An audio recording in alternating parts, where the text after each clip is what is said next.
దేశవ్యాప్తంగా ఆసక్తి రేపుతున్న 5 రాష్ట్రాల ఎన్నికల ఫలితాలకు మరికొన్ని గంటలే మిగిలున్నాయి. అస్సాం, పశ్చిమ బెంగాల్, తమిళనాడు, కేరళం రాష్ట్రాలతో పాటు కేంద్రపాలిత ప్రాంతం పుదుచ్చేరిలో కౌంటింగ్కు సర్వం సిద్ధమైంది. ఇక అస్సాం, పుదుచ్చేరి మినహా పశ్చిమ బెంగాల్, తమిళనాడు, కేరళంలో హోరాహోరీ టఫ్ ఫైట్ జరగనుంది. ఈ మూడింటిలో పశ్చిమ బెంగాల్ ఫలితాలు ఎలా ఉంటాయి అనేది మరింత ఆసక్తిగా మారింది. ప్రధాని మోదీ, కేంద్ర హోంమంత్రి అమిత్ షా బెంగాల్లోనే తిష్ట వేశారు. 2000 పోలీస్ బలగాలు పశ్చిమ బెంగాల్లో దిగాయి. ఇక ఎగ్జాక్ట్ పోల్స్ అవుతాయనేది మరికొన్ని గంటల్లో తేలనుంది. రైట్, ఇక ఇదే అంశానికి సంబంధించి మరిన్ని అప్డేట్స్ మా ప్రతినిధి విశాల్ లైవ్ ద్వారా అందిస్తారు. విశాల్, చెప్పండి.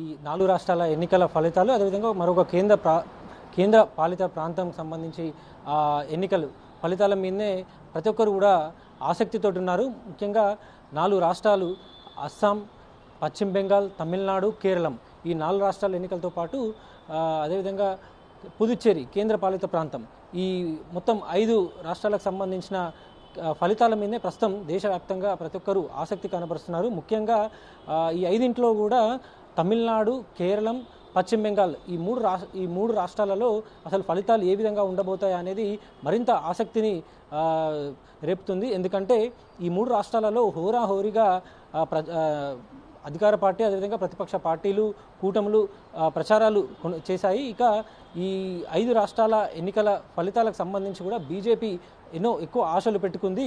అంటే వీటి ఫలితాల తర్వాత దేశంలో బీజేపీ రాబోయే రోజుల్లో ఎలా ఉంటుంది అనేది కూడా ఈ 5 రాష్ట్రాల ఎన్నికల ఫలితాల మీదనే కొంత ఆధారపడి ఉంటుంది. ఎందుకంటే 2029లో మరోసారి సార్వత్రిక ఎన్నికలు జరగనున్నాయి. కాబట్టి ఈ 5 రాష్ట్రాల ఎన్నికల ఫలితాలు బీజేపీకి ఎంతో కీలకంగా మారాయి. ఇక కాంగ్రెస్ పార్టీకి కూడా ఈ ఎన్నికల ఫలితాలు కీలకంగా మారాయి. ముఖ్యంగా 2014లో కాంగ్రెస్ పార్టీ దేశంలో అధికారానికి దూరం అయింది. ఆ తర్వాత జరిగిన 3 సార్ల సార్వత్రిక ఎన్నికలు జరిగినప్పటికీ కూడా కాంగ్రెస్ పార్టీ కేంద్రంలో అధికారంలోకి రాలేకపోయింది. దీంతో ఈ ఫలితాల తర్వాత అటు 2 జాతీయ పార్టీలకు సంబంధించిన భవితవ్యం ఏ విధంగా ఉండబోతుందనేది, అసలు ప్రజలు ఎవరి వైపు ఉన్నారనేది కూడా ఈ ఫలితాలు తేలుస్తాయి. ముఖ్యంగా తమిళనాడులో మొత్తం 234 అసెంబ్లీ సీట్స్ ఉంటే అందులో మ్యాజిక్ ఫిగర్గా 118 సీట్లు రావాల్సి ఉంటుంది. ఇక ఈ తమిళనాడులో త్రిముఖ పోరు కొనసాగుతుంది. ఒకటి, ప్రస్తుతం డిఎంకే పార్టీ అక్కడ అధికారంలో ఉంది. ఈ డిఎంకే పార్టీలో కాంగ్రెస్తో పాటు మరికొన్ని పార్టీలు కూటమిగా ఉన్నాయి. ఇక అదేవిధంగా అన్నా డిఎంకే పార్టీలో బీజేపీ ఉంది, అదేవిధంగా మరికొన్ని పార్టీలు ఉన్నాయి. అన్నా డిఎంకే పార్టీ బీజేపీ కలిపి మరో కూటమిగా ఉన్నాయి. ఇక తమిళనాడు రాజకీయాలలో మరోసారి ఒక సినీ రంగానికి చెందిన వ్యక్తి తన అదృష్టాన్ని పరీక్షించుకోవడానికి ఈసారి ఎన్నికల బరిలో నిలబడ్డాడు. హీరో విజయ్, తను ఈసారి ఎక్కువ సీట్లు గెలుచుకుంటాడని కూడా ఇప్పటికే ఎగ్జిట్ పోల్స్ చెప్పాయి. దీంతో తమిళనాడు ఎన్నికలు ఇప్పటివరకు కూడా తమిళనాడు ఎన్నికల ఫలితాలు ఇవన్నీ కూడా వన్ సైడే ఉంటాయి. అది డిఎంకేనే మరోసారి అధికారం చేపడుతుందని అనుకున్నప్పటికీ ఆ అంచనాలన్నీ కూడా తారుమారు అయ్యే విధంగా ఎగ్జిట్ పోల్స్లో ఈ ఫిగర్స్ అన్నీ కూడా ఒక్కసారిగా అందరినీ మరొకసారి ఆలోచనలో పడేశాయి. అంటే ఈ టీవీకే పార్టీకి 98 నుంచి 120 సీట్ల వరకు వస్తాయని కొన్ని సర్వేలు చెప్తున్నాయి. అదేవిధంగా మరికొన్ని సర్వేలు 20 నుంచి 40 వరకు వస్తాయని, మరికొన్ని సర్వేలు 10 నుంచి 20 లోపల వస్తాయని, మరికొన్ని సర్వేలు 50 లోపుట టీవీకే ఈసారి అసెంబ్లీ సీట్లను గెలుచుకుంటుందని కూడా ఎగ్జిట్ పోల్స్ చెప్పాయి. అంటే ఒకవైపు డిఎంకే పార్టీ ఈసారి అధికారంలోకి వస్తుంది అని అనుకున్న సమయంలోనే టీవీకే పార్టీ విజయ్ ఈసారి ఒక కీలక పాత్ర పోషించనున్నట్టు కూడా మనకి తెలుస్తుంది. ఇక దాని తర్వాత కేరళం రాష్ట్రంలో మొత్తం 140 అసెంబ్లీ స్థానాలుంటే అక్కడ 71 సీట్లు రావాల్సి ఉంటుంది అధికారాన్ని చేపట్టడానికి.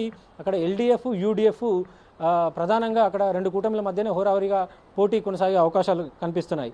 ముఖ్యంగా ఎల్డీఎఫ్ హ్యాట్రిక్ మీద ఫోకస్ పెట్టింది. ఇప్పటికే 2 సార్లు అధికారంలోకి వచ్చిన ఎల్డీఎఫ్ ప్రస్తుతం సరే 3వసారి హ్యాట్రిక్ మీద కన్నేసింది. ఎల్డీఎఫ్ ప్రధానంగా పినరై విజయన్ మూడోసారి సీఎం అవుతారన్నట్టుగా కూడా అక్కడ ఒక బలంగా ప్రజల నుంచి అభిప్రాయాలు వినిపిస్తున్నాయి. ఇక యూడిఎఫ్లో కాంగ్రెస్తో పాటు మరికొన్ని పార్టీలు ఉన్నాయి. ఈ యూడిఎఫ్ కూటమి కూడా ఈసారి మూడోసారి అంటే తన అదృష్టాన్ని పరీక్షించుకుంటుంది. ఇప్పటికే దాదాపు 10 ఏళ్ల పైగా ప్రతిపక్షంలోనే కొనసాగింది. ఇక ఈసారి కూడా అధికారంలోకి రాకపోతే రాబోయే రోజుల్లో వారి మనుగడ కూడా కష్టమయ్యే విధంగా ఉండబోతుందన్నట్టు కూడా విశ్లేషణలు వస్తున్నాయి. అంటే ఈసారి ఎల్డీఎఫ్ యూడిఎఫ్ మధ్య హోరాహోరీగా సాగే ఈ పోటీలో ఎవరు గెలుస్తారనేది కూడా కొంత ఆసక్తిని రేపుతుంది. అయితే ఎగ్జిట్ పోల్స్ మాత్రం ఈసారి ఎల్డీఎఫ్ యూడిఎఫ్ మధ్య హోరాహోరీగా కొనసాగుతుంది. అదేవిధంగా ఎవరికి కూడా స్పష్టమైన మ్యాజిక్ ఫిగరు రాదన్నట్టుగా కూడా ఇప్పటివరకు ఎగ్జిట్ పోల్స్ సర్వేలు చెప్తున్నాయి. ఇక తర్వాత అస్సాంలో మొత్తం 126 అసెంబ్లీ స్థానాలుంటే అందులో మ్యాజిక్ ఫిగర్ 64గా ఉంది. ఇక ఎగ్జిట్ పోల్స్ అన్నీ కూడా బీజేపీయే ఈసారి అధికారంలోకి రాబోతున్నట్టు చెప్తున్నాయి. ఇక ప్రస్తుతం అక్కడ ముఖ్యమంత్రిగా అంటే ఇప్పటివరకు ముఖ్యమంత్రిగా ఉన్న హిమంత్ బిశ్వశర్మ మరోసారి హ్యాట్రిక్ కొడతారు, మరోసారి అధికార పీఠాన్ని కైవసం చేసుకుంటారు, మరోసారి ముఖ్యమంత్రిగా పగ్గాలు చేపడతారు అన్నట్టుగా కూడా ఇప్పటికీ అక్కడ ప్రచారాలు జోరుగా సాగుతున్నాయి. ఇక ఎగ్జిట్ పోల్స్ అన్ని కూడా బీజేపీకి అక్కడ మద్దతు తెలిపాయి. ఇక పుదుచ్చేరి కేంద్రపాలిత ప్రాంతం, అక్కడ 30 అసెంబ్లీ స్థానాలు ఉంటే మ్యాజిక్ ఫిగర్ 16గా ఉంది. ఇక్కడ కూడా ఎన్డీఏ కూటమికి ఎక్కువ స్థానాలను గెలుచుకుంటుంది. అక్కడ అధికారాన్ని కూడా ఎన్డీఏ కూటమి చేపడుతున్నట్టుగా కూడా ఎగ్జిట్ పోల్స్ ఇప్పటివరకు చెప్పాయి. సాధారణంగా అక్కడ జన అభిప్రాయాలు ఇవన్నీ సేకరించినప్పుడు సర్వేలన్నీ కూడా వారికి అనుకూలంగానే వచ్చాయి. ఇక ప్రధానంగా ఇప్పటివరకు మనం ఈ 4 రాష్ట్రాల్లో చూసాం. ఇక మరో కీలకమైనది పశ్చిమ బెంగాల్ పైన ఇప్పుడు దేశవ్యాప్తంగా ఆసక్తి నెలకొంది. ఎందుకంటే ఇక్కడ ఇప్పటివరకు 3 సార్లు అక్కడ ముఖ్యమంత్రి పీఠాన్ని మమతా బెనర్జీ అధిరోహించింది. దీంతో మరోసారి అంటే 4వసారి సీఎం కావాలని మమతా బెనర్జీ అక్కడ ఎంతో ప్రయత్నాలు చేస్తున్నారు. ఇక అక్కడ పట్టు చేజారకుండా అంటే పశ్చిమ బెంగాల్ను తన చేతుల్లో నుంచి వెళ్ళిపోకుండా అన్ని ప్రయత్నాలని అంటే గతంలో ఎప్పుడు లేని విధంగా ఈసారి మమతా బెనర్జీ రోడ్ల మీదకి రావడము, అనేక ఆరోపణలు కేంద్ర ప్రభుత్వం మీద అంటే బీజేపీ మీద చేయడము, ఎన్నో ఆరోపణలు చేసి అదేవిధంగా సర్ మీద ముఖ్యంగా పశ్చిమ బెంగాల్ ఎన్నికల గురించి మాట్లాడుకోవాలంటే సర్ మీద మాట్లాడుకోవాలి. ఓట్ల ప్రక్షాళన కోసం కేంద్ర ప్రభుత్వం అంటే ఈ ఎలక్షన్ కమిషన్ ఆఫ్ ఇండియా ఈ సర్ ప్రక్రియను చేపట్టింది. దీంతో డూప్లికేట్ ఓట్లను అంటే పశ్చిమ బెంగాల్ నుంచి ఇతర రాష్ట్రాలకు శాశ్వతంగా వెళ్ళిపోయిన వాళ్ళ ఓట్లను, చనిపోయిన వారి ఓట్లను అన్ని ఓట్లను కూడా తీసేసింది. దాదాపు 90 లక్షల వరకు ఓట్లు అక్కడ పోయాయి. దీని మీద పెద్ద ఎత్తున మమతా బెనర్జీ అక్కడ ప్రచారం చేశారు. దాన్ని రాజకీయంగా తన వైపుకు ఓట్లను మళ్లించుకునే ఓటు బ్యాంకుగా చేసుకోవాలని కూడా ప్రయత్నాలు చేశారు. ఇక గతంలో అంటే 2021లో పశ్చిమ బెంగాల్ ఎన్నికలు జరిగినప్పుడు అక్కడ 2021లోనే అధికారాన్ని చేజించుకోవాలని బీజేపీ ప్రయత్నాలు చేసింది, కానీ అప్పుడు కుదరలేదు.